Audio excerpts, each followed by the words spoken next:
school coaches deal with so much more than what most people think a football coach does. I'm not talking about cutting grass and doing laundry and that sort of behind the scenes stuff. I'm talking about taking care of kids. I'm only going to tell you about one kid in this episode, but it will give you an idea of the types of issues that coaches deal with that no one ever knows about. I got a phone call from one of my MACB players one summer day with him crying so hard I could barely understand him. Once I got him calmed down enough to talk, he told me he was in jail in Chesterfield, county seat about 25 miles away. This was a new one for me. I'd never had one call me from jail. It took some time for me to get the story from him. I took the call across the hall from the main office in the assistant principal's office, who was also our women's basketball coach, Lori Roberts, my future wife. I was explaining the situation to her as he relayed it to me. As I got the story, he had been arrested earlier that morning, not far from MACB on the edge of the wildlife refuge, Raking Pinestraw, which was against the law. Everyone in the area knew that you didn't do anything on the refuge without government permission. You didn't hunt, you didn't fish. Stealing a pine straw would get you in big trouble. Now, the kid knew that as well. He's also not a thief. He'd never gotten into any trouble of any kind anywhere. I couldn't at first even understand how he got on the refuge. He didn't drive.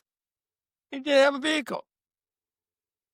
Then we finally got to that part of the story. His father, who he did not live with and who did not support him, had come by that morning and told him to come with him. So we did. His father drove him out through some of the fields outside of town. There were lots of just wide open fields and woods out in the countryside. One of my players once told me he lived 3 miles off the main dirt road. He did. So this kid's father dropped him off in a wooded area and told him to rake up the pine straw there, and he would be back later to load the straw and pick him up. The player had no idea where he was exactly. If you'd driven me up through that area, I wouldn't have either. As the kid was raking pine straw, though, a forest ranger caught him, arrested him, and took him to jail. They locked a 16-year-old up in a jail cell. I told the kid we'd get him out as soon as we could, just to take it easy. As if any 16-year-old kid sitting in a jail cell could take it easy. As it happened, Laurie's father was the chairman of the county council. Now, there's no doubt he would be able to help us. So she called him, and I gave him the details. He got over to Chesterfield quickly, got the young man released, and took him home. Kid's dad, of course, was nowhere to be found. Now, Laurie's father, A.J. Calder, got with another of the town elders, Mr. E.B. Earl, and they began to investigate the young man's situation. Mr. Earl had been the ag teacher at the high school for many, many years before being replaced by his son, Pat. Mr. Calder had brought him in on this because Mr. Earl's work in the agriculture area had connected him with the refuge and the people there. He was also very familiar with boundaries, rules, that sort of thing of the area. He took the young man out to where he was arrested and had him direct him on the route his father had taken him. He wanted to be sure he was actually on the refuge and see how he got there. By the time the young man's trial came around, it was going to be a bench trial in the MACB magistrate court before the local magistrate, and Mr. Earl had a defense prepared. Also, by the time of the trial, the father had still not been located or arrested. We pointed out to the judge the circumstances. The young man was being punished for what his father had told him to do. The kid had no criminal intent. He didn't know where he was.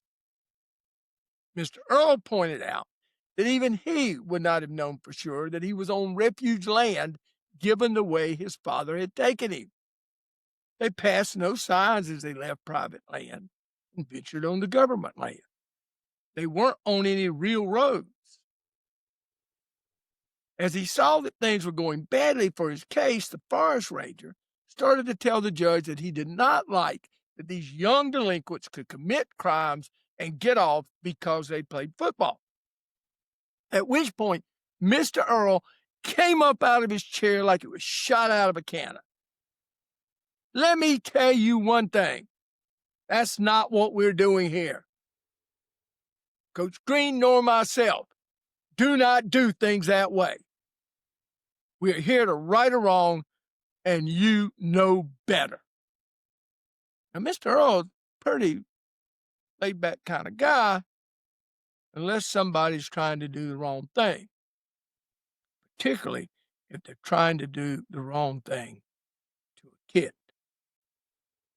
Needless to say, the verdict was not guilty. We took the kid home, never, ever got into any type of trouble ever again. I'll see you next week.